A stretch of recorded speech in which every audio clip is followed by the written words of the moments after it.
आप सब ऐसे काहे देख रहल बानी? आपके का लागल हम दुखी होके बंद कमरा में कुछ कर बैठब?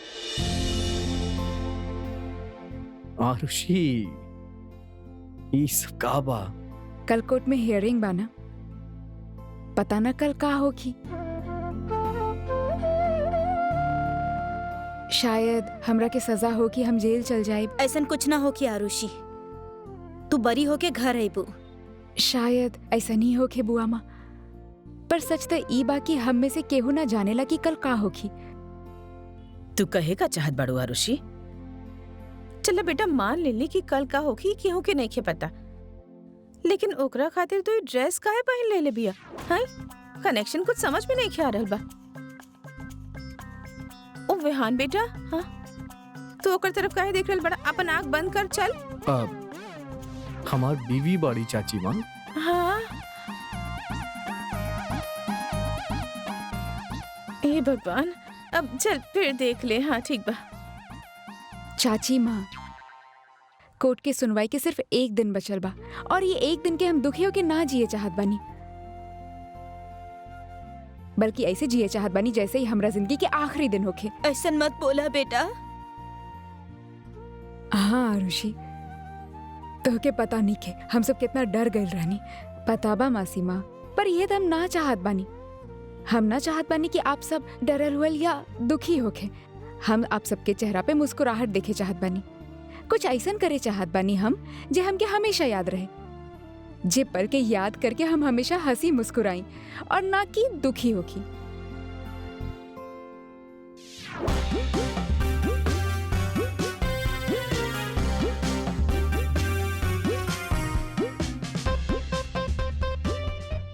आरुषि, ऐसा ड्रेस पहने के का मतलब बा? ई पहन लाना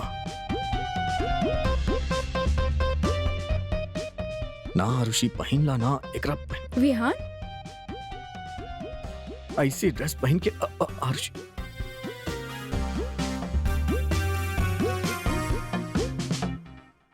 पता बा माँ, हमनी आवे वाला कल के डर में अपना आज के भूली जाले, लेकिन हम ऐसा ना करे चाहिए। हम ना बहुत सारा प्लान्स बनले बानी, ओकरा में से तो कम थोड़ा बहुत हमनी कर ही ले, ताकि कल हमरा खिलाफ वर्डिक्ट आए तो कम से कम हमरा मन में ई मलाल न रहे कि हम जे करे चाहत रहनी वो करना पैनी।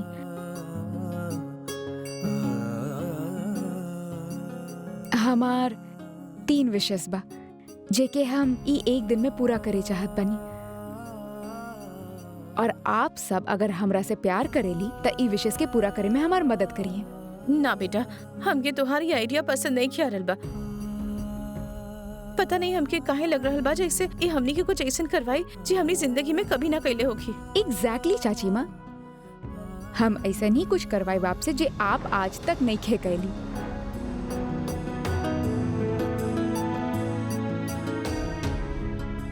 हमार पहला विश ई बा कि आप में से केहू रोई ना, हम सब हंसब मुस्कुराई। 1 मिनट। और हमार दूसरा विश एकरा में लिखल बा। चला उठावा।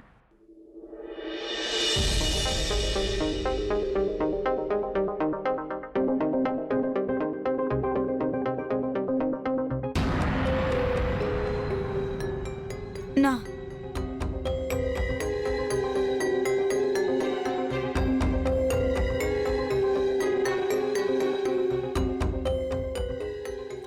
सवाल ना, नो क्वेश्चंस।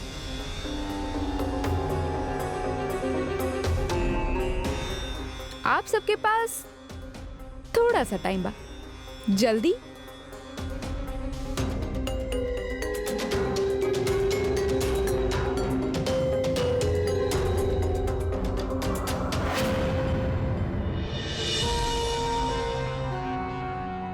सब पेशेंट विवाह इज फाइन नाउ। इंस्पेक्टर साहब आयल बानी होकर स्टेटमेंट लेवे खातिर। वो रिक्वेस्ट कैले बानी कि हमने थोड़ा बाहर वेट करी। ठीक बा। विवाह के बीपी चेक कैलू है तू? यस सर, बीपी इज ओके और पल्स भी नॉर्मल आ रहल बा।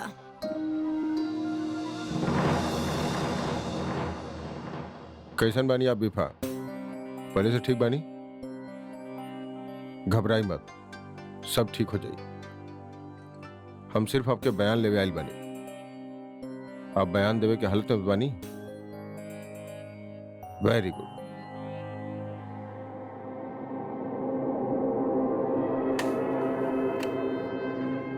तब बताई का भइल रहे उ दिन?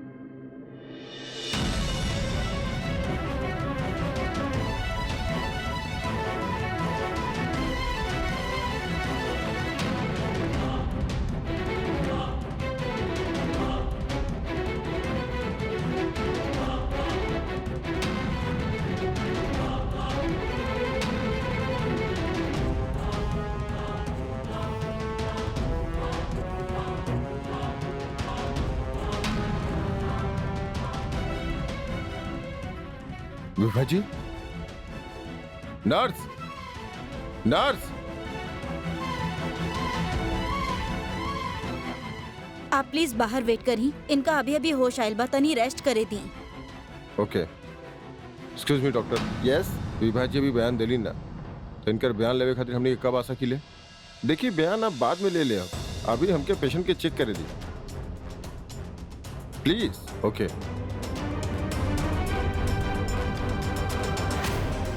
अगर विभा स्टेटमेंट दे दी तो हम लोग तो गई नहीं काम से।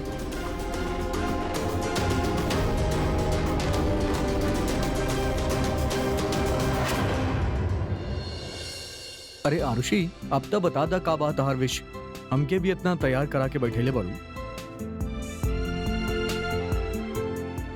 विहान, हम डिसाइड कैले रहनी जौन दिन सारा माँ हमरा के बहू के तौर पे एक्सेप्ट करिए तब सबकरा के साथ में डिस्को जाए। का जिसको ई बता और विश, तू सारा मालूक के डिस्को ले जाए चाहता रू?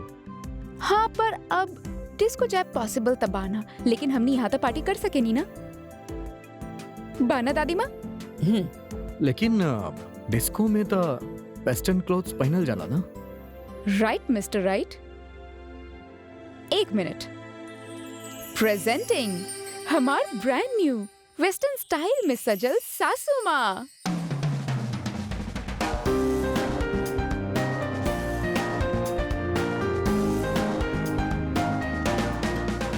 वाओ,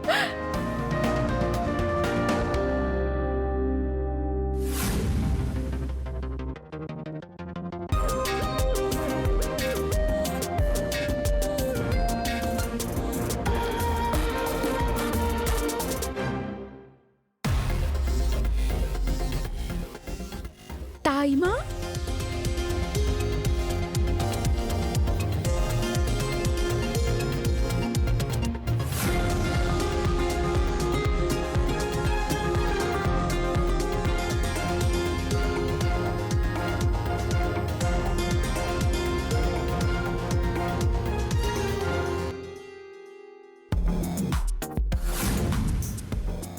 चाची माँ,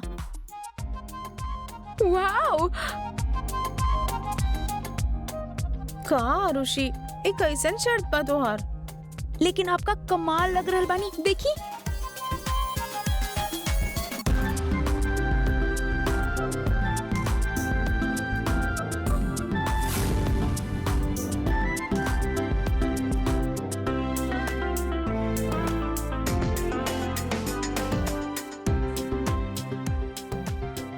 अब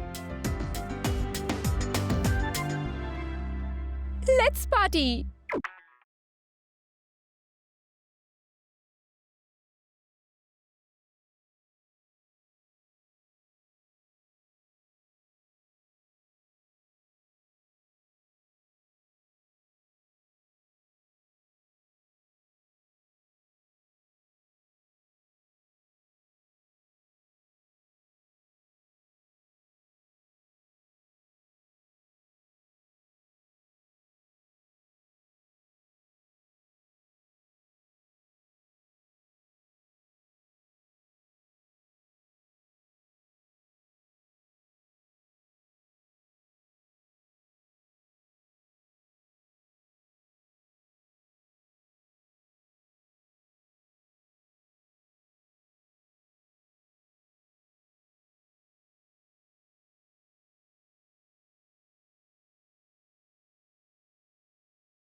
हेलो का विभा के होश आ गइल बा। का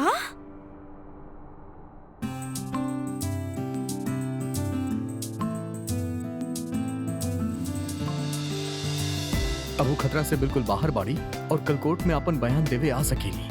हे भगवान, तो हर शुक्र बा। तू बिल्कुल सही कह रहलू बेटा।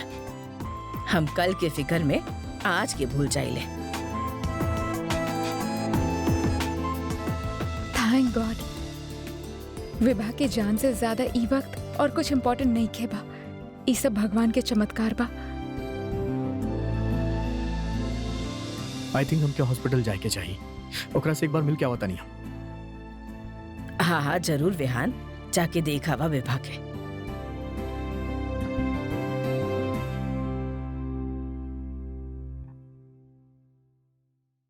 डॉक्टर साहब देखिए, इंस्पेक्टर साहब पेशेंट के कहना बा कि वो अपन स्टेटमेंट कल कोर्ट में ही दी, लेकिन का है ये तो हमरा पता नहीं क्या। विभा कल कोर्ट ना पहुंचे के चाहिए, चाहे ओकरा खातिर हमनी के जे कुछ भी करे के पड़े। समझला? अच्छा बता, तीसरा विश का बा? हमार तीसरा विश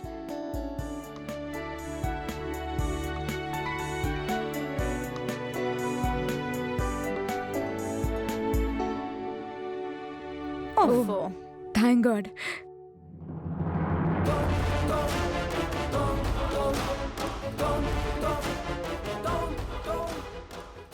काहे ऐसन का लिखल बा एकरा में? प्रियंका, प्रॉब्लम का बा?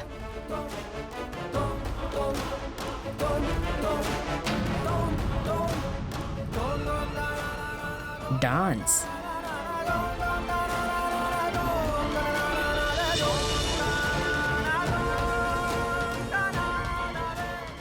दी बुआ माँ, प्रियंका हम तब दी बात तो सुनो दी।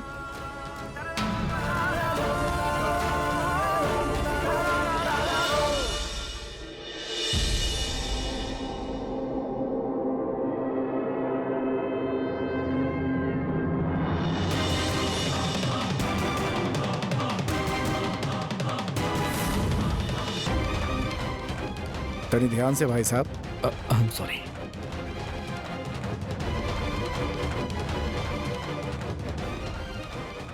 विभा कैसन बाड़ी? आरुषि वत्सल, तोहरा के तोहर पति से हमेशा खातिर दूर ना कर देहनी तो देखी हा, कल सवेरे कोर्ट में तोहरा के सजा दिलवा के रहा।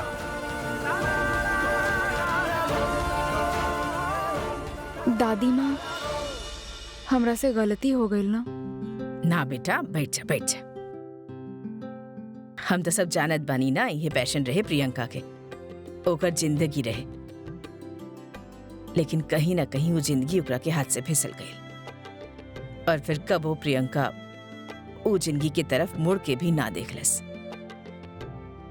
यही खातिर ऐसा रिएक्शन होके के रहे। हमरा से गलती हो गई दादी माँ, हम कैसा ना करे के चाहत रहे। ना आरुषि, तू जानबूझ के ओकर दिल ना दुखैलू ना, हो जाला ऐसन गलती। It's okay, she will be fine.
ए सुना,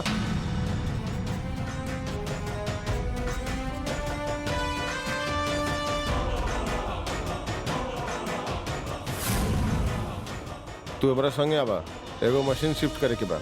जी। आवा।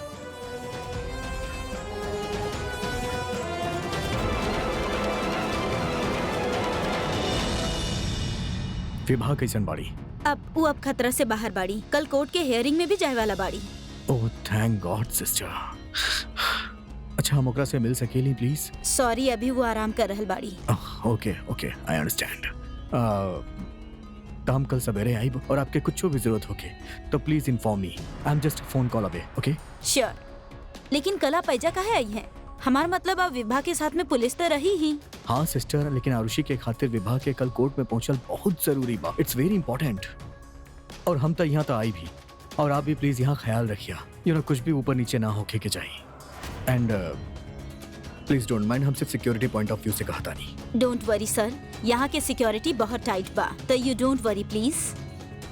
ओके thank you very much.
Okay thank you, I will see you tomorrow.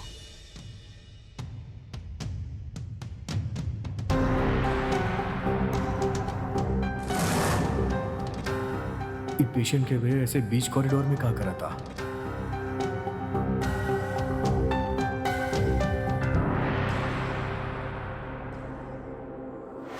अरे ये डेड बॉडी है कि छोड़ गई?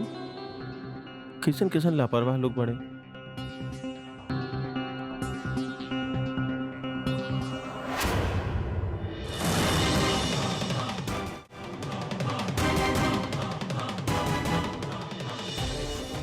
ये कहाँ चल गए?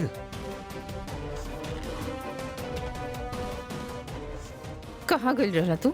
हम तो के कब से ढूंढ रहल बानी। और विभा कहाँ बिया? अरे अभी तो के स्ट्रेचर पर ही छोड़ के गेल रहनी है हम। तो कहाँ गइलू? पता ना कहाँ चल गई, कहाँ जा वो सके। पेशेंट विभा कहाँ भी है? हमनी के ओकरा से मिले के बाद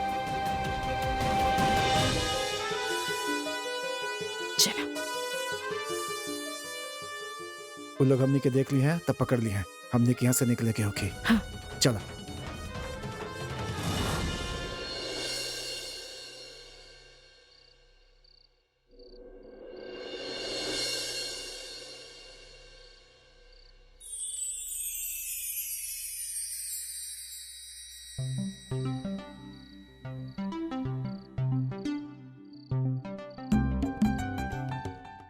ये सब का बा आरुषि? विहान, एक मिनट, ए जावा सुना, देखा हम ना तहार सारा चीज अच्छा से ऑर्गेनाइज करके रख देले बानी। तहार सारा रुमाल्स यहाँ पे बा, सॉक्स यहाँ पे बा, वॉलेट यहाँ पे बा, सारा वॉचेस यहाँ पे बा, और ई जनरल दवाई यहाँ पे, डुप्लीकेट गाड़ी के चाबी, ओरिजिनल कहाँ बा उता तू जाने ला ही। और सुना, सॉक्स जे बा हर रोज धुले में जाए के चाहिए लॉन्ड्री बास्केट में, ठीक बा। और सुना ई देखा, यहाँ ना हम सारा माँ के अलग अलग मेडिसिन के डब्बा रख ले बानी। हम हर रोज के हिसाब से 1 महीना के डोज भर देले बानी, एक रेगुलरली रिफिल करिया। और सबसे इम्पोर्टेंट, दादी माँ के डायबिटीज के दवाई, कोनो भी माँ के कोनो दवाई मिस ना होके के चाहे, ये सब तहरा ध्यान रखे के होगी। सबसे इम्पोर्टेंट चीज तो बतावे ही भूल गई वहाँ पे।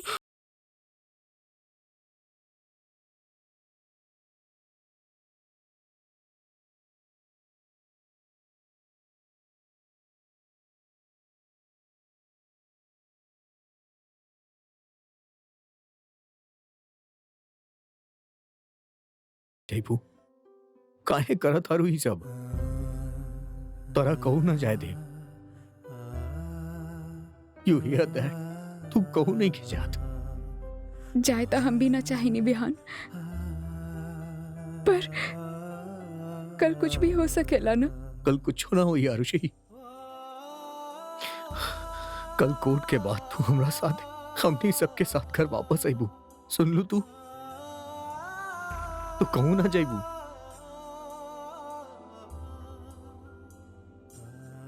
विहान एक मिनट ऐसे ही रहा बस, कुछ देर और ऐसे ही रहा हमरा पास। हमरा के बहुत डर लग रहा बा विहान। हम तेरे से जुदा ना होके चाहत बानी। हम जी ना पाई, और हम काहे जी तहरा बिना। हमके ना जाने के भाई सब ये सब कहाँ रखल बा और काहे रखल बा। ये सब तोहार काम बा, एकरा तोहरा संभाले के बा। ओके, हम कुछ ना करे वाला बनी। ही सब हम कुछ ना होके निपटारा के। ओके, हमरा जौन करे के पड़ी हम करब।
गिरीश, ये सब का करल बड़ा? तार सामान पैक करता नहीं। गिरीश रुक, छोड़ा गिरीश। चांदी, आउच!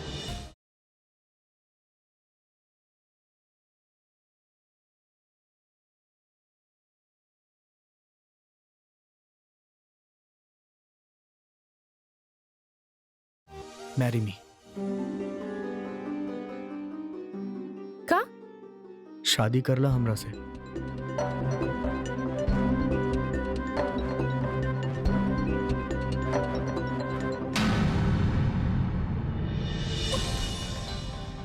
हे भगवान, ई त मुर्दा घर बा। तका भेल, डर लगा तका?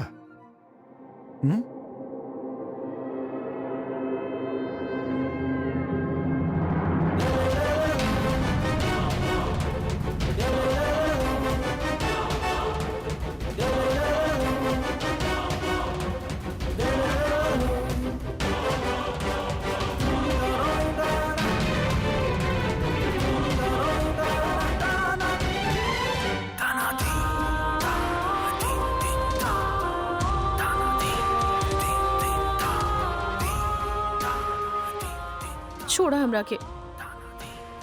क्यों देख ली? अरे के देख ली? ये मुर्दा। छोड़ा, छोड़ा हमरा के। अरे जब जिंदा बेटी के सामने हमरा से इश्क लड़ावे में शर्म ना आयल, तबे मुर्दन के सामने शर्म आ रहल बा।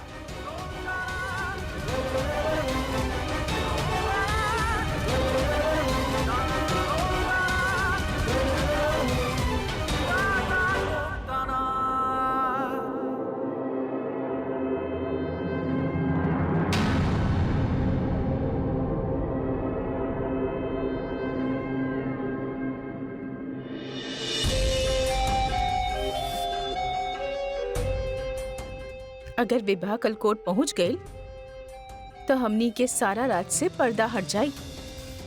उस सब तरह के बता दी कि ओकर सौतेली माँ और ओकरा पति के बीच में नाजायज रिश्ता बा। ना, हम ऐसे होके ना देब। अरे हमार रानी, तू चिंता मत करा। सुबह तक वो विवाह के होश ना आई। वो जहां भी होखी बेहोश होखी, लेकिन यही हॉस्पिटल में होखी। और तोहके तब पता बा कि हम ओके रात भर में ढूंढी ले। चलो बस अब यहाँ से चलो। हाँ चल। चलो।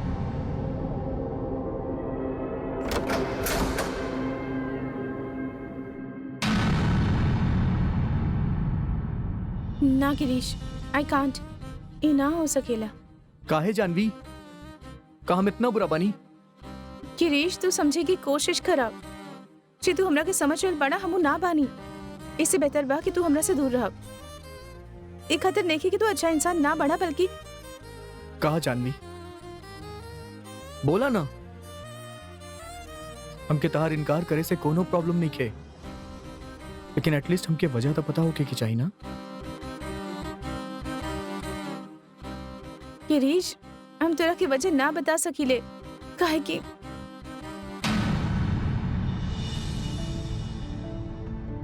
जानवी, जानवी कहो गई? जानवी, गिरीश तू जा यहाँ से। लेकिन जानवी तहार। गिरीश प्लीज तू जा यहाँ से।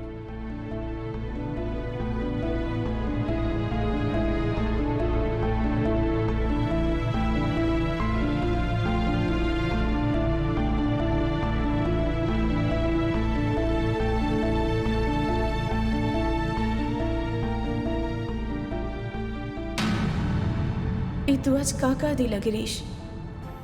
तू ना जानी ला तुझे सोचल बड़ा हमरे बारे में और कितना गलत बा। हम तोरा साथ तक केहू के साथ भी अपन जीवन बितावे की कैसे सोची, जब हम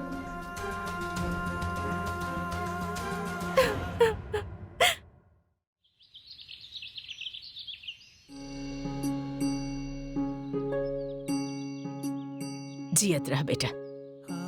आरुषि, तू बिल्कुल भी मत घबराई है, बिल्कुल भी ना।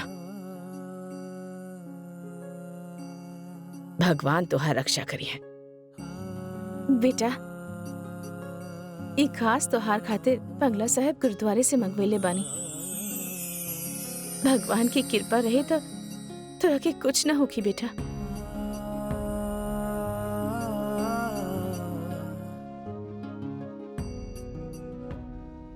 बेटा, ई ताबीज, ई पवित्र ताबीज काली घाट से मंगवेले बानी तारा खातिर।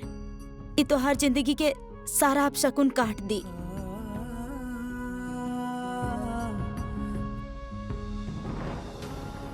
हमेशा अपना पास रखिए और डरिए मत।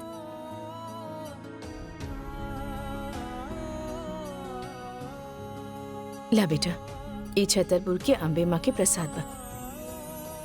हम सब तोरा साथ बानी, ओके?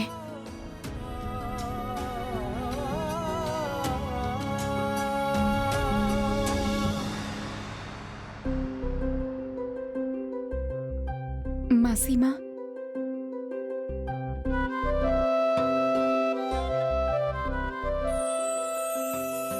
ई काला टीका तारा के हर बुरा नजर से बचाई।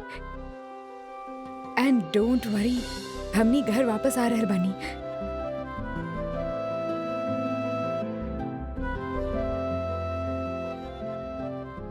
बुआ माँ, आरुषि, तरा याद बना हम का कहले रहनी? अगर कौनो भी गड़बड़ भइल तो हम चुप ना बैठब, हम बोल देब। हाँ, हम सच बोल देब। बुआ माँ प्लीज आप ऐसा कुछ मत करिए। का मत करी आरुषि?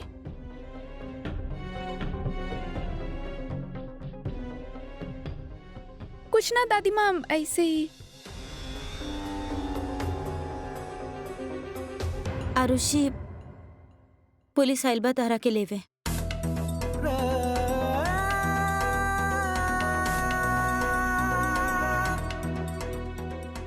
मिनीमा,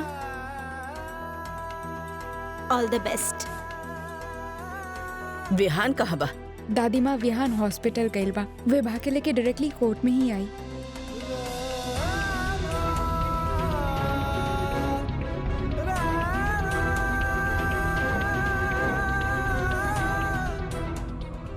का ऐसे कैसे कर सकेली आप? कल रात जब हम आयल रहनी तो आप कहनी कि वो बिल्कुल ठीक बाड़ी और कोर्ट जा सकेली, और अभी अचानक कहा तानी कि वो लापता बाड़ी। हाउ इज दिस पॉसिबल? इतना सिक्योरिटी होके के बावजूद केहू कैसे ले जा सकेला ओकरा के? हमने सीसीटीवी कैमरा का फुटेज चेक कैले बानी। कल रात से केहू भी कोनो पेशेंट के लेके बाहर निकल गए। एकर मतलब वो अभी भी हॉस्पिटल में ही बा, बाकी कहाँ? हम खुद हॉस्पिटल में हर जगह ढूंढ लेनी, पर वो कहीं ना मिली। वह तो हमारा भी समझ में नहीं आ रहा कि वो ऐसे कहाँ चल गई।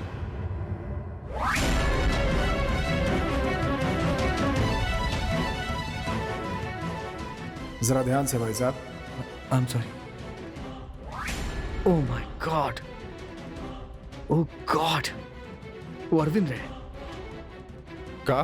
इंस्पेक्टर, हम जब कल हॉस्पिटल आयल रहनी तो कॉरिडोर में एगो वार्ड बॉय से टकराइले रहनी। वो स्ट्रेचर पे कोनो पता ना डेड बॉडी के लेके जात रहे। वो वक्त हमके रियलाइज ना भइल, लेकिन जब हम गौर से सोचा तानी तो वो अरविंद ही रहे, और स्ट्रेचर पर और केहू ना, विभा रहली। लेकिन वो ओकरा ऐसे कैसे लेके जा सकेला? शायद पीछे के रास्ता से। हम फिर से जाके सीसीटीवी के फुटेज चेक करता नहीं और ओकर घर जाके भी पता लगाओ तनी। विहान जी, जब से आप अरविंद और रानी के कंप्लेंट कैले बानी, वो लोग आपके ब्लैकमेल कर रहल बानी, और हम भी तभी से उनके पीछे पड़ल बानी। आप घबराई मत, विभा मिल जाएगी।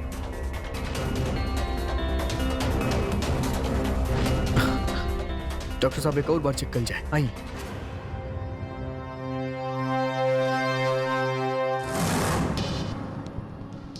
इससे पहले कि पुलिस विभाग के खोज ले गए, हमने को ओकरा खोजे के होखी, ना तो हमने के खैर ना। हमके जल्दी से कोर्ट पहुँचे के होगी, कहे कि अगर हम वहाँ ना पहुँचली तो सवाल खड़ा हो जाये। बेटी के इतना बड़ केस और माँ ही ना।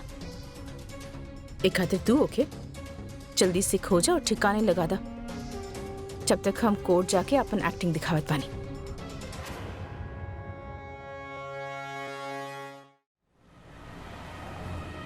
नीलिमा बेटी, तू संभाल लेबू ना? हाँ माँ, डोंट वरी। आज तहारे के सवाल ही ना उठत, काहे कि आज सिर्फ एक लॉयर अपना क्लाइंट के डिफेंड ना करी, बल्कि एगो सास अपन निर्दोष बहू के डिफेंड करी। माँ, जीत तो हमनी के ही होगी।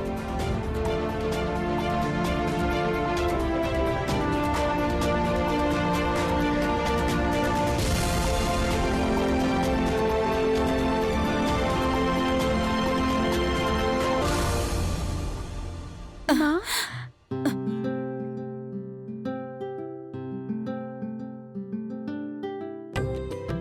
बेटा, तू बिल्कुल चिंता मत करा, भगवान पे भरोसा रखा, सब ठीक हो जाए। ला, हम तारा खातिर प्रसाद लेके आयल बानी। ओ लक्ष्मी नगर वाला मंदिर बना, हनुमान जी वाला, वही जैसे।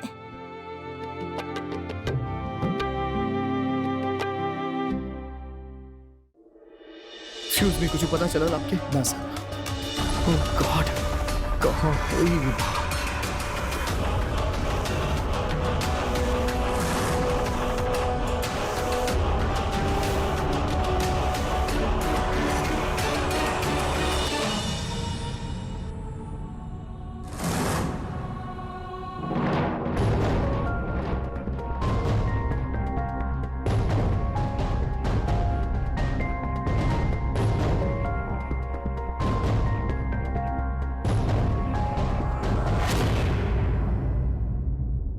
भगवान, ऐजा हम कैसे आ गए नहीं?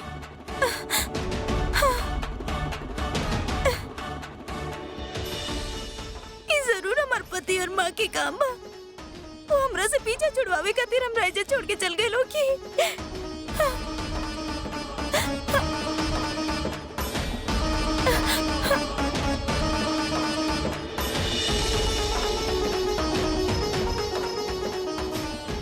हमरा के एजा से निकले के होगी जल्द से जल्द, वरना अगर अरविंद हमरा के एजा देख ले तो पता ना का करी।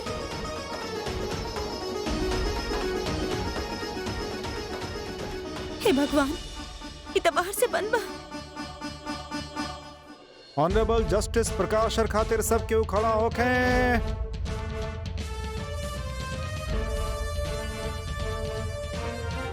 सब अपन जगह बैठ जाएं और डिफेंडेंट के कटघरा में लावल जाए।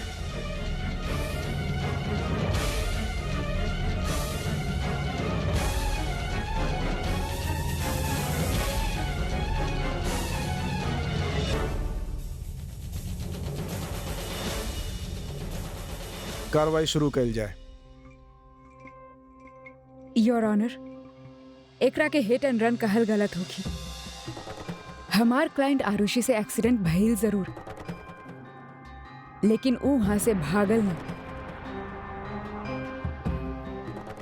बल्कि विभा जेकर एक्सीडेंट भइल ओकरा के हॉस्पिटल पहुंचावे में उनकर मदद कैली, जहां पे ओकर इलाज चल रहल बा।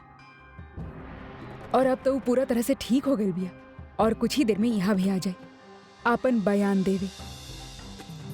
त अब ई केस के कौनो मायने ना रहत। यही खातिर हमार कोर्ट से गुजारिश बा कि मिसेस आरुषि वत्सल के बाइज्जत बरी कर दिया जाए। Thank you your honour. My lord, the victim is not well. In fact, कल ओकरा पुलिस में अपन बयान भी देले रहे, लेकिन अब ऐसा लगा था कि ये मुमकिन ना हो सकी कि वो अपन बयान सीधे अदालत में देई। लेकिन अब ऐसा लगा था कि ये मुमकिन ना हो सकी।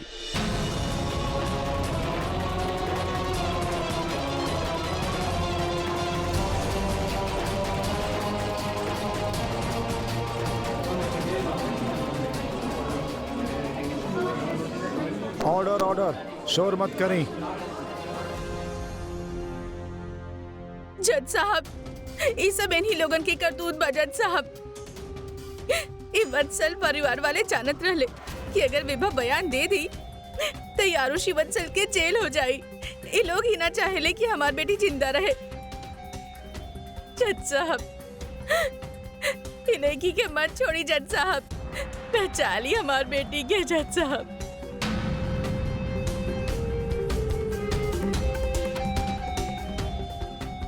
ऑर्डर ऑर्डर, प्लीज बैठ जाएं। जज साहब, हमार बेटी के बचा ली। हमके लागेला कि it's an open and shut केस।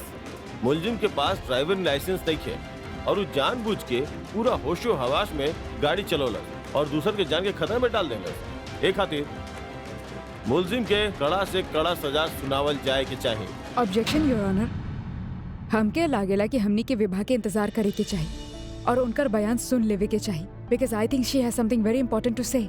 ओकरा से काफी चीज क्लियर हो जाए। ठीक बा, अदालत डिफेंस के आधा घंटा के मोहलत दे रहल बा।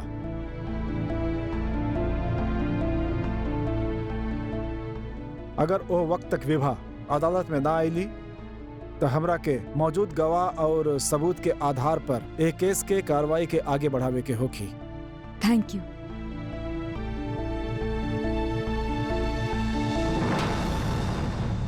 कहाँ बड़ा विहान, प्लीज जल्दी आवा।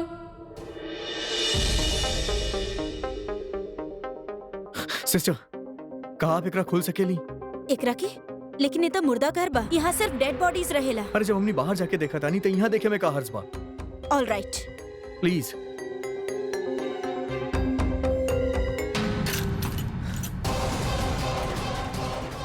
ये जरूर अरविंद होई। हमरा के छुपे के होगी।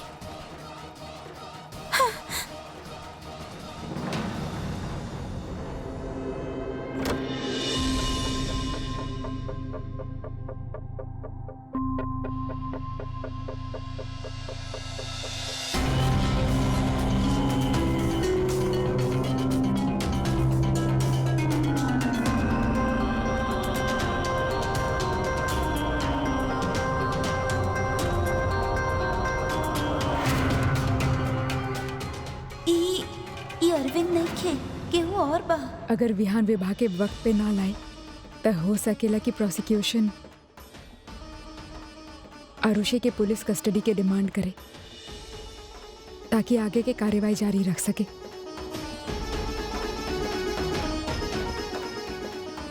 और माँ, इट्स पॉसिबल कि जज ही ग्रांट कर देवे। और कहे कि हाई प्रोफाइल केस पर तो कोर्ट एकरा के फास्ट ट्रैक केस बनावे के फैसला भी कर सकेला। विहान, कहाँ बड़ा तू? कहीं वो अरविंद कुछ गड़बड़ तो ना कर दिले होके? ओ गॉड, प्लीज प्लीज हमरे विहान के रक्षा करिया, ओकर मदद करिया कि वो विवाह के यहाँ तक सही सलामत ले आए। हमके हमार विहान से अलग मत होके दिया भगवान। हम ओकरा बिना अपना जिंदगी के कल्पना भी ना कर सकेनी।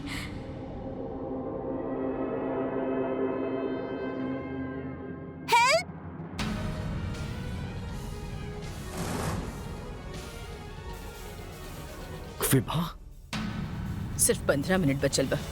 विहान अब तक आयल का है ना? कहीं वहाँ कुछ गड़बड़ तो ना हो गई?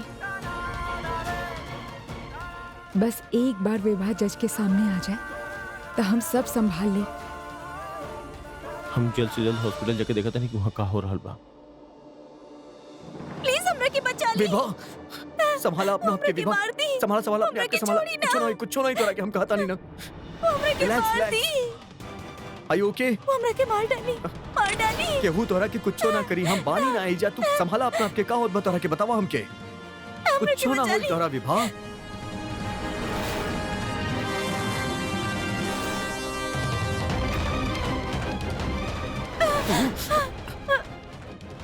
हाँ, हम बहुत टांग अड़ा दिला तो हमनी के जिंदगी में। अब और ना, एकरा आगे तू कुछ ना कर पैबा, कहे कि तू विभा के यहाँ से ना ले जा पैबा। पगला गेल बड़े तू। हाँ, तहार बीवी बाड़ी, एकरा मारे चाहता रहा। तोरा के का लागल रहे कि एक्सीडेंट के बाद तू बिना पैसा देले ऐसे ही निकल जाइबा और हम चुपचाप देखत रह? हम तोरा के ऐसे ना जाए देव। तोर बीवी तो जेल जाए ही और तू हमरा के पैसा देबा, और ये विवाह ई तक कबो कोर्ट ना पहुंची। प्लीज आप हमरा के बचा ली। इंसान ना हैवान बा। ये हमरा के मार डाली। आप हमरा के कोर्ट ले जाए, वो हमें कर सारा सच्चाई बता दे। आपके बीवी के कुछ ना होगी। हम एक करेगो ऐसा रात जाने नहीं जे अगर कोर्ट में बता दे तो आपकी बीवी की छोड़ दी है। हमके मजबूर मत करे विहान साहब, आप बड़े लोग पाड़न। आप जाइए अपने आलीशान बंगला में और वहीं रहें। ये सब चक्कर में आप मत पड़ी।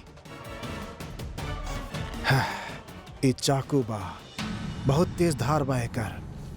थोड़ा सा भी लग जाना तो बहुत तेज खून निकलेला।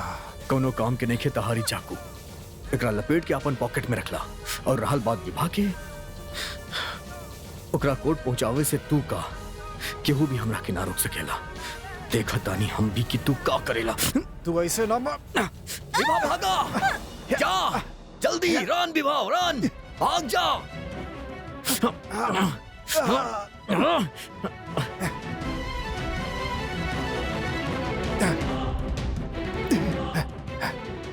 विभा, विभा, hey, open the door, help, Vibha. Oh God, ये हमने की आखिरी कड़ी हा। हे भगवान, एक रक्षा करिया। अगर विभा जौन कहली उ सच बा तो आरुषि बच जाए। हमके अभी मासी माँ के बतावे के पड़ी।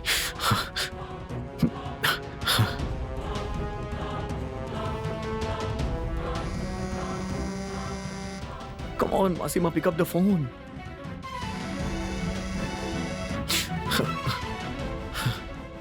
शायद कोर्ट के प्रोसीडिंग चला था। कोनो और माँ के मैसेज कर देता नहीं।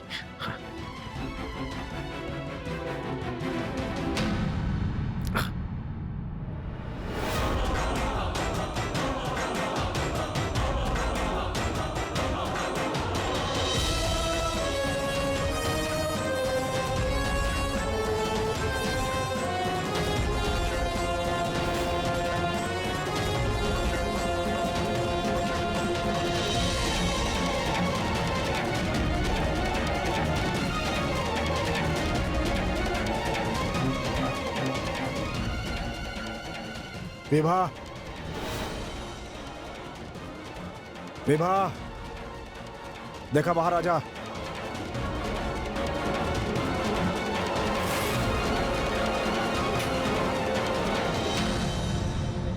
छुपे से कोनो फायदा नहीं है विभा।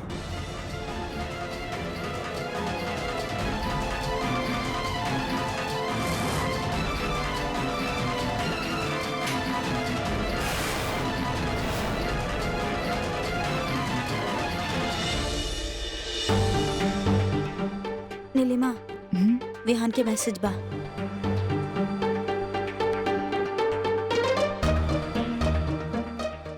काबा माँ विहान के मैसेज बा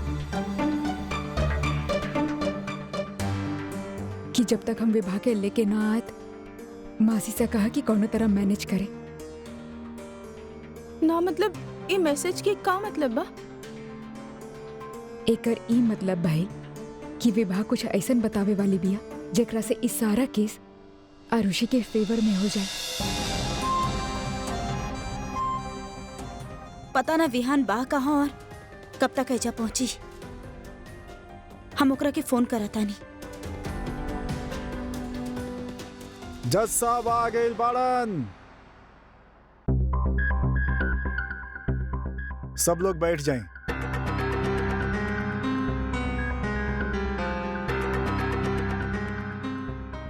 अदालत के कार्रवाई शुरू कल जाए। माँ, हाँ, अब का होगी? बेटा कुछ ना फिक्र मत कर, सब ठीक हो जाए, सब ठीक हो जाए। आपके गवाह आ गईली? योर ऑनर, दरअसल हॉस्पिटल में कुछ प्रॉब्लम हो गई बा, लेकिन विहान ओकरा लावे के पूरा कोशिश कर रहल बा।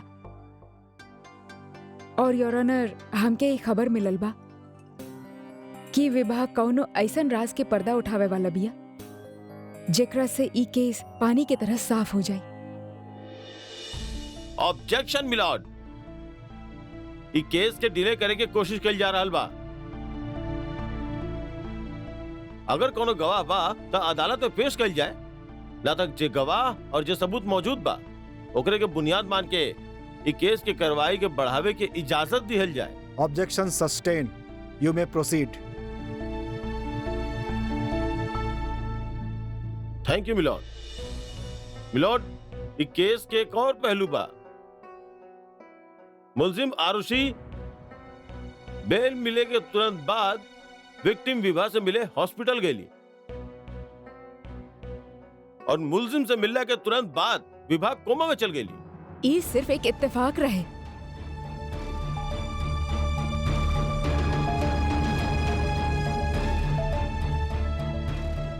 मिलॉर्ड, केहू कुछ भी कहे लेकिन एकरा से सच्चाई ना बदल जाले। मुलजिम आरुषि विभा से मिले हॉस्पिटल गई और ओकरा बाद ही वो कोमा में गई। विभा के मार के शक बा कि वो विभा के मार के कोशिश चली, एक खातिर वो कोमा में चल गई। ई झूठ बा योर ऑनर। हम वहाँ सिर्फ विभा के हाल पूछे, ओकरा देखे गए रहनी।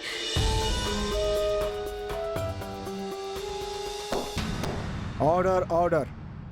आपसे जब पूछल जाए तभी आप जवाब दी।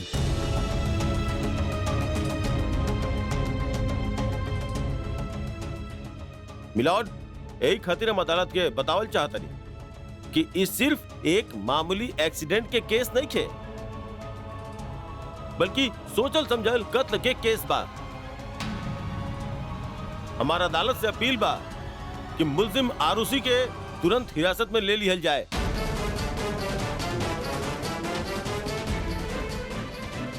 ताकि इन्वेस्टिगेशन हो सके कि ऐसा कौन सा मकसद रहे कि मुलजिम आरुषि विभा से मिले खातिर हॉस्पिटल गई।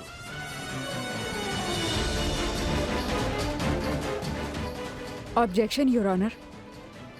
प्रोसिक्यूशन तब बात के कहां से कहां ले जा रहल बाड़े, जबकि सच्चाई ई बा कि विभा अब खतरा से बाहर बिया और विहान ओकरा के लेवे हॉस्पिटल गई बा और ऊ यहाँ आके खुद ही सारा सच्चाई बता दी। Over ruled. हमके लागेला कि पब्लिक प्रोसिक्यूटर के पॉइंट वैलिड बा। अगर आपके विटनेस ना आए तो मिसेस आरुषि वत्सल के 1 महीना के स्ट्रिक्ट जुडिशियल कस्टडी में भेजे के होखी।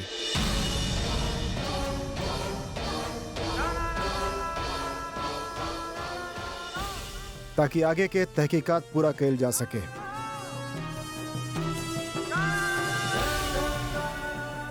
व्यू कहाँ बढ़ा तू? प्लीज जल्दी आवा। जल्दी से आ जा विहू, आरुषि के जिंदगी के सवाल बा। आ जा विहू, प्लीज आरुषि खातिर जल्दी आ जा।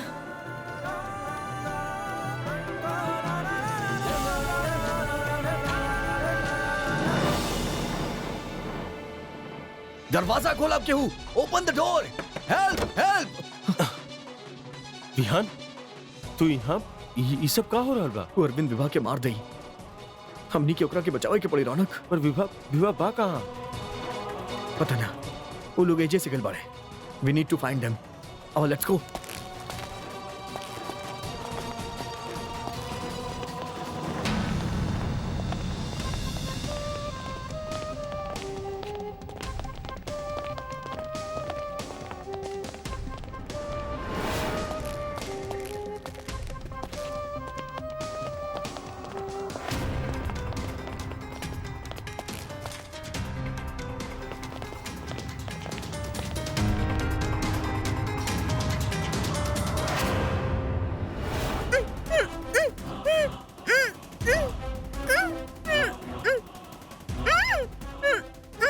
विभा, विभा। रौनक, आई थिंक हमनी के पुलिस के इन्फॉर्म करे के चाहिए कि अरविंद ओकरा मारे की कोशिश करा था।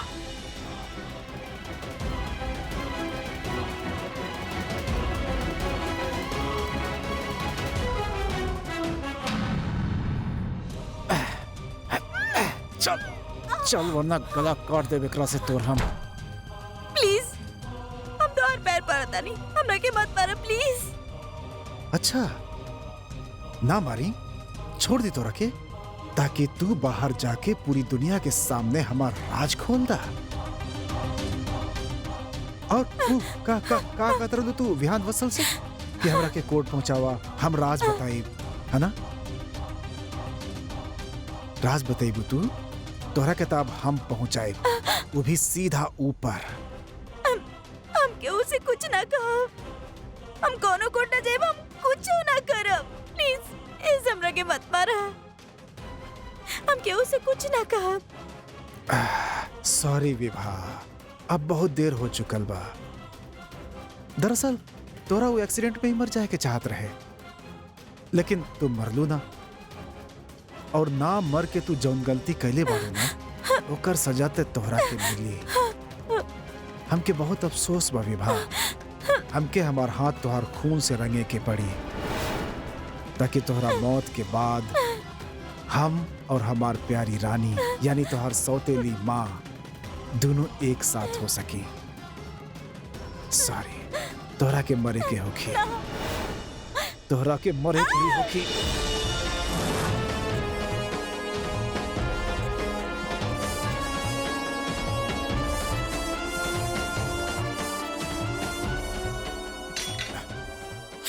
हमार बीवी के कोर्ट पहुंचा के तू बहुत बड़ गलती करबा। तोहरा और तोहर खानदान के हम कबो ना छोड़ब। फिलहाल तो तू अपन फिक्र कर, काहे कि अब तू बहुत लंबा टाइम खातिर अंदर जाइबे, समझ ले। ए, बहुत भाग लहला, अब भाग के दिखाओ। पकड़ा हवलदार एकरा। इंस्पेक्टर साहब, एकरा भी कोर्ट में ले आई, जरूरत पड़ी ये कर। बिल्कुल। हम आगल बानी ना, तरह कुछ ना होई। रिलैक्स, रोवा मत, रोवा मत। चला हमनी के जल्दी कोर्ट पहुंचे के बाद, चला जल्दी कर। हम जाता नहीं। विभा, रोवा मत विभा, कुछ ना होई। तू बिल्कुल ठीक बाड़ू, भरोसा करा हमरा पे। स्टॉप क्राइंग विभा, घबरा मत। हमनी के कोर्ट पहुंचे के बाद जल्दी करा, कुछ ना हुई। विभा देखा, हमनी के जल्द से जल्द कोर्ट पहुंचे के बाद। ओके, वी हैव टू गो। चला चला चला चला विभा, रिलैक्स रिलैक्स, आराम से चला, आराम से चला चला, संभाला अपना। हमके लगा था डिफेंस के पास ऐसा कोनो दलील या गवाह नइखे बा जेकरा वो अदालत में पेश करे। एक खातिर हमके प्रोसिक्यूशन के बात मान के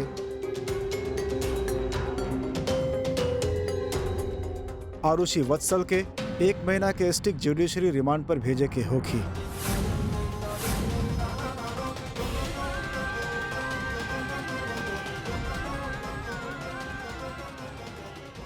मुलजिम आरुषि वत्सल के योर ऑनर,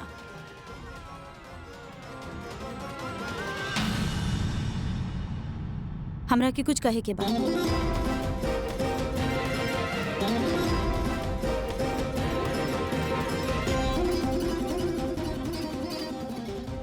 आपन फैसला सुनाबे से पहले प्लीज हमार बात सुन ली। आपके तारीफ। हम आरुषि वत्सल के सास प्रियंका वत्सल बानी। प्रियंका तू का करल बाड़ू? उहे करल बानी माँ जे बहुत पहले करे के चाहत रहे। देखिए आपके जो कुछ कहे के बाद विटनेस बॉक्स में आके कहीं। जी।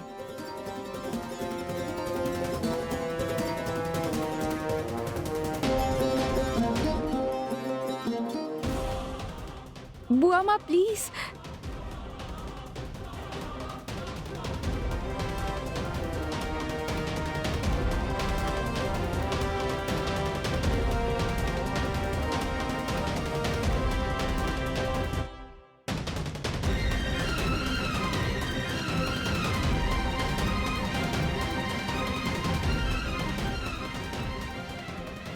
योर ऑनर, जौन जगह ई लड़की खड़ा बाड़ी दरअसल ओ जगह हमरा के खड़ा होके के चाहत रहे। काहे कि जौन दिन ये एक्सीडेंट भइल ओ दिन गाड़ी हम चलावत रहनी।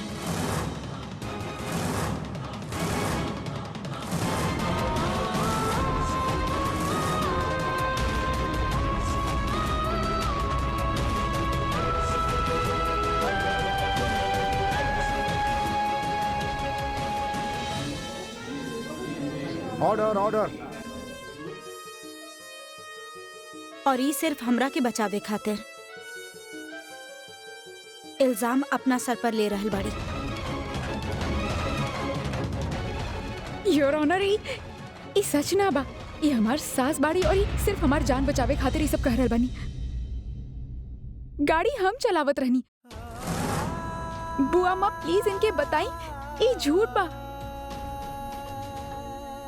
गाड़ी आप ना चलावत रहनी।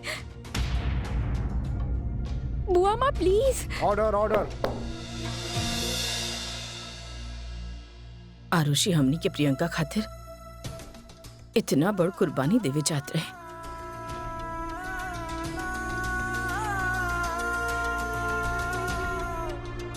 योर ऑनर, अब तक चार्ज प्रियंका वत्सल के खिलाफ बा, लेकिन जेल आरुषि वत्सल के होके के चाहिए।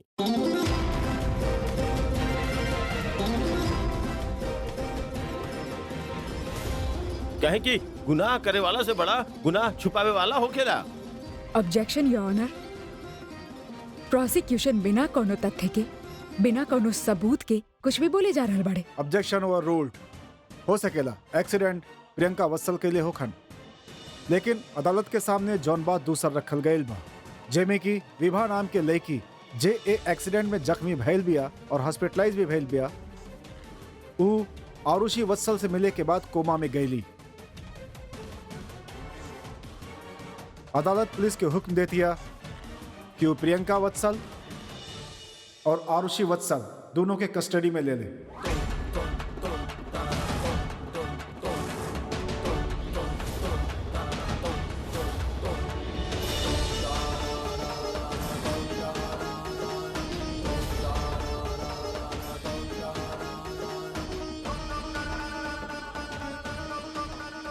एक मिनट योर ऑनर।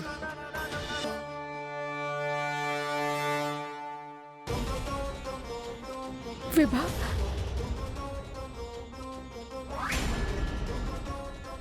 हम आपसे एक मिनट रुके की रिक्वेस्ट करता नहीं। विभा अदालत की कुछ बतावे चाहता रही योर ऑनर। इनके अपन बात कहे के मौका दिया जाए। I object milord. आज के हेयरिंग के फैसला हो चुकल बा। अब तो 1 महीने के बाद सारी जांच पूरा हो जाई, तभी इनकर बयान लिहल जा सकेला।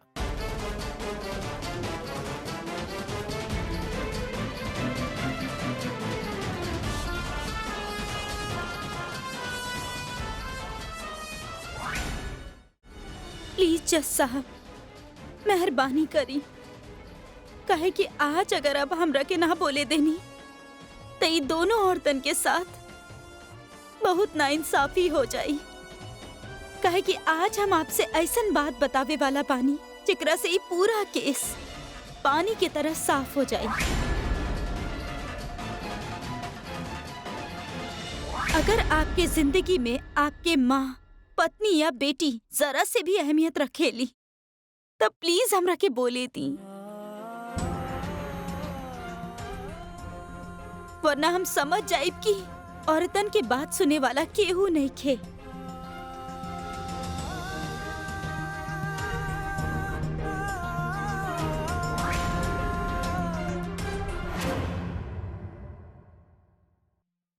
ठीक बा, आप अपन बात विटनेस बॉक्स में आके कह सके नहीं।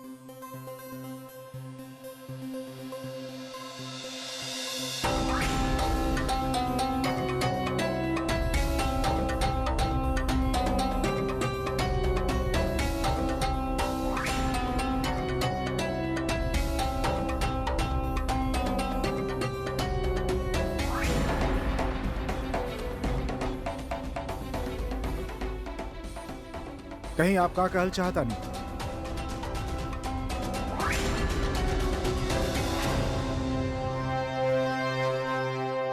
जज साहब प्लीज रोकिए इनका। रोका उनके।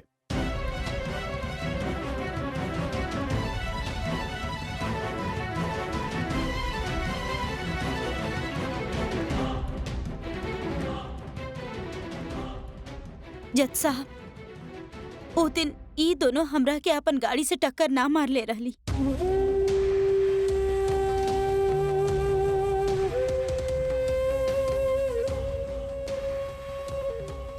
बल्कि ओ दिन हम खुद अपन मर्जी से इनकर गाड़ी के सामने कूद गए रहनी, काहे कि हम अपन जान देवे चाहत रहनी।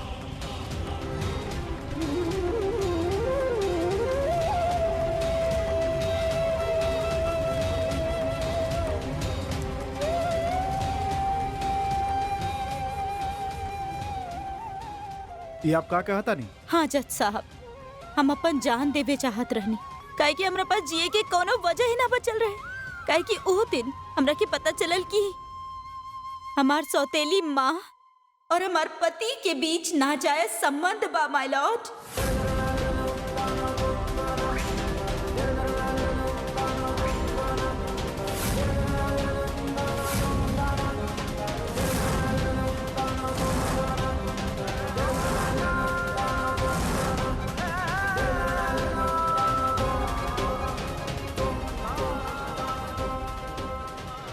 और कोनो भी औरत ही बर्दाश्त ना कर सकेली कि ओकर माँ और ओकर पति के बीच इनकर कुकर्म पे शर्मिंदा हम हो रहल बानी।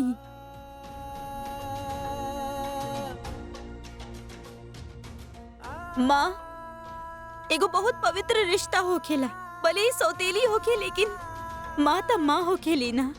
लेकिन आज ई औरत उस सब माँ के तौहीन कैले बाड़ी। ई खातिर हमारा आपसे बिनती बा माय लॉर्ड, इनका गिरफ्तार कर ली। हमरा नहीं के मालूम कि एकरा बाद हमार का होखी, काहे कि अब तक तो हम इन पर ही निर्भर रहनी।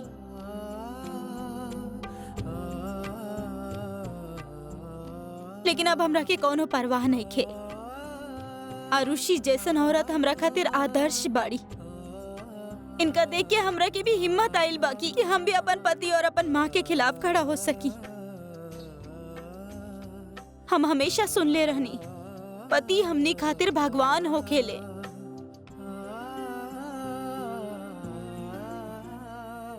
लेकिन आज हम ये बतावे चाहब कि ऐसन पति आपके जिंदगी में मुश्किल भी पैदा कर सकेला। एक खातिर के हम सबसे काब के ऐसन पति के खिलाफ खड़ा हो जा और निकाल बाहर फेंका ये तरह के पति के अपन जिंदगी से।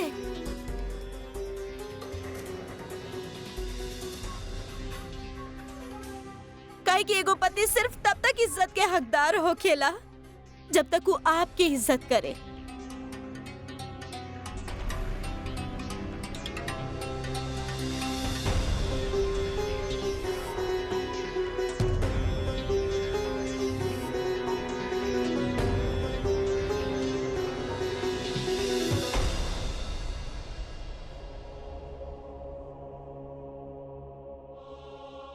अदालत विभा के सारी बात सुनलस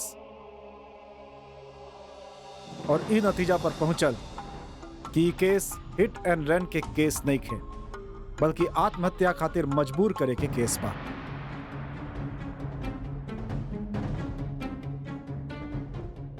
एक खातिर ई अदालत वत्सल्स पर हिट एंड रन के केस रद्द करतिया और आरुषि वत्सल और प्रियंका वत्सल के बाइज्जत बरी करतिया।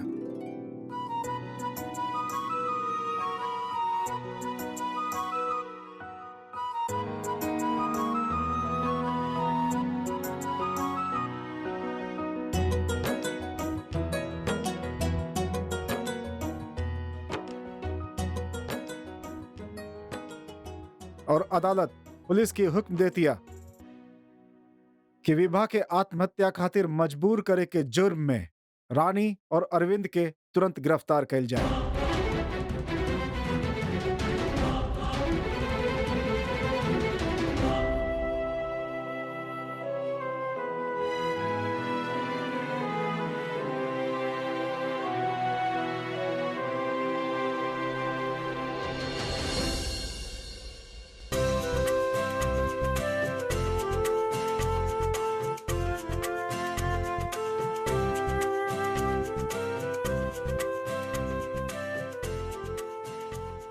बुआ माँ,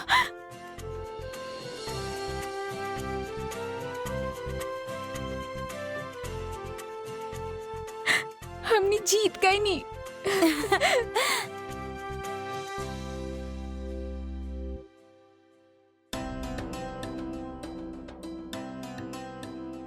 माँ हमरा के ई सब कुछ पहले ही कर देवे के चाहत रहे, पर हम बुआ माँ के कसम देले रहनी कि वो केहू से कुछ ना कहे।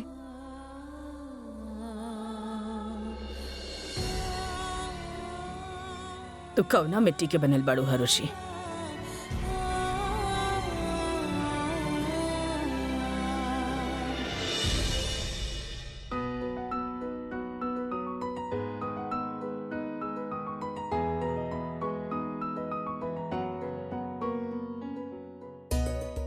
माँ, आज भगवान से बस एक के शिकायत बा कि उ तहरा के हमार कोख से जन्म काहे ना देले।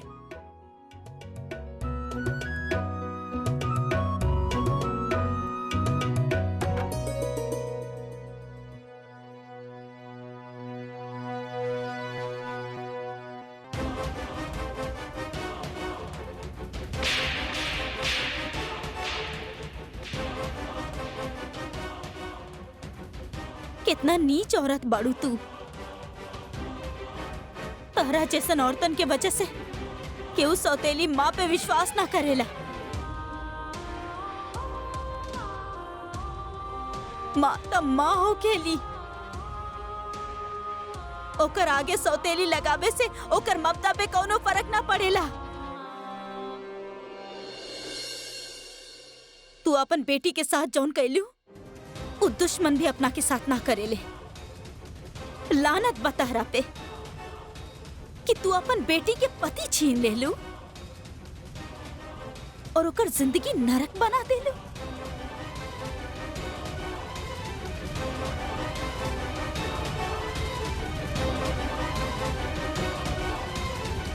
माँ,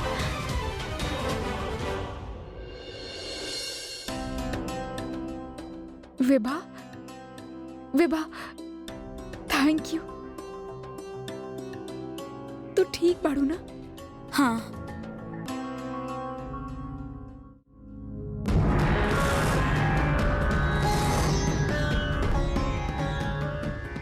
तोरा के का लागेला कि तू बच गईली? ना, इतना आसानी से हम तोरा के ना छोड़ा।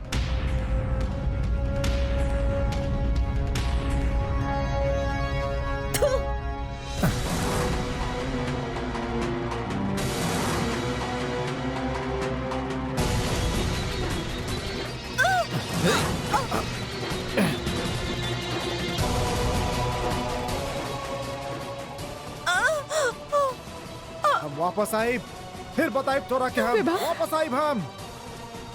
हम ठीक बानी। पानी इले, पानी पानी पी। ली। पानी।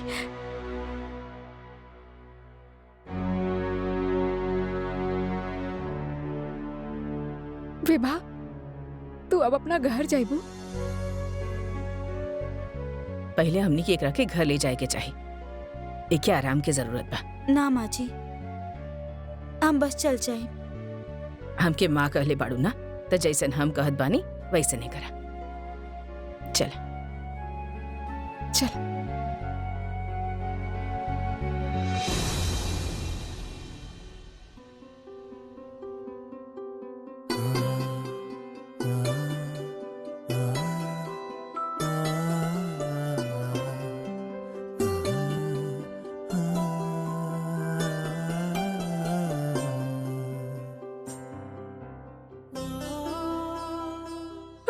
हम बहुत डर गए रहनी विहान। हम तहरा से अलग ना हो सके नी। हम बहुत डर गए।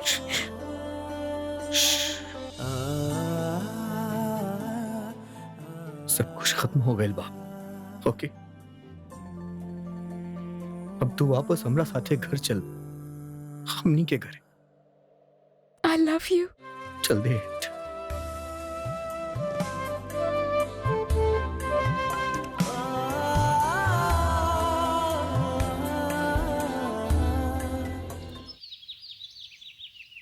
भगवान जी के लाख लाख शुक्र बा कि हमनी के बहू और बेटी दोनों के बचा ले ले। कितना अच्छा तस्वीर बना। हाँ, ओए होए, जरा हमार बेटा और बहू के रंग रलिया तो देखा, वो भी सरेआम पब्लिक में। हाय, हीरोइन लग रहल बा हमने की आरुषि। वैसे हमरे वत्सल परिवार के तो हीरोइन बाना मासी माँ। दिखाई। ओए, कुछ करे की रहला सवेरे सवेरे? नहाता लेलस। ना ना बाबू, क्यों मौरी रहला? हमने के ब्रेकफास्ट करे के बाना।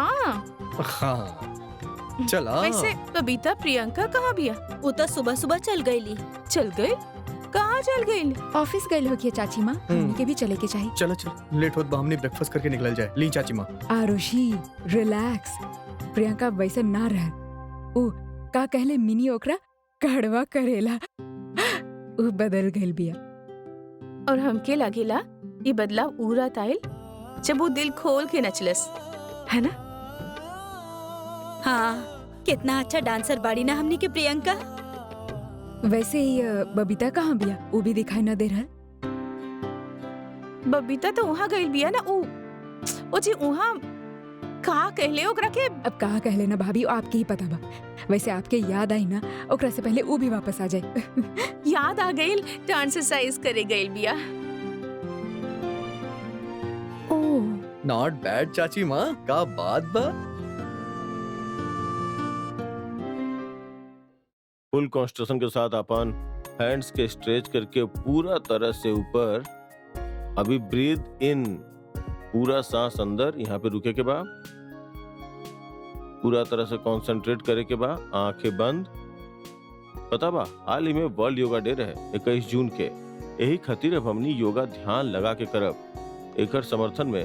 ओके, वेरी नाइस। अभी हाथ के फिर से स्ट्रेच करे के बाद यहाँ पे सर के ऊपर, और ओकरा के back to the same position में लावे के बाद breathe in and then you have to breathe out. पूरा सांस up again.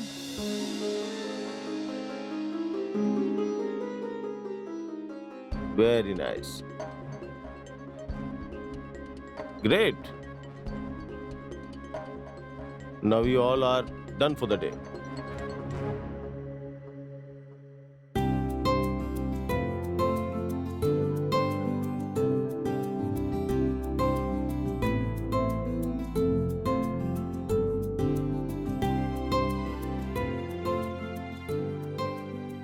Nice class. Yoga was fun. I hope to अब रेगुलरली आइबो। कोशिश करब। ऐसे का देख रहल बाड़ा? ओ का बाकी ना कुछ ना, वो घर पे सब कैसन बाड़े? सब ठीक बा ना? अच्छा बाड़े। एक्चुअली हमरा के थैंक यू कहे के चाही। तू जौन कुछ भी हमनी के फैमिली खातिर कैला ओकरा खातिर thank you very much. Don't mention it. Okay, see you, bye. सुना,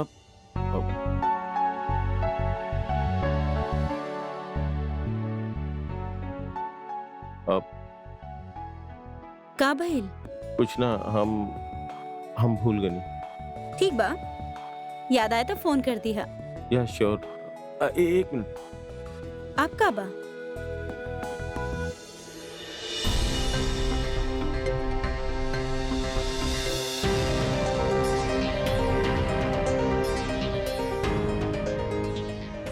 ये चेहरा पे कुछ लगल रहे।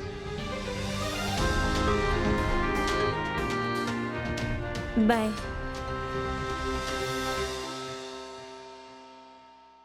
ए योगा करे आवेले या ई सब? रौनक सर के भी ना आंटी ही मिली। ये उम्र में प्यार होके लगा, चल छोड़ जाए दे। हम काहे खुद के बहके दे रहल बानी? ना, ई गलत बा। हम ही होके ना देब।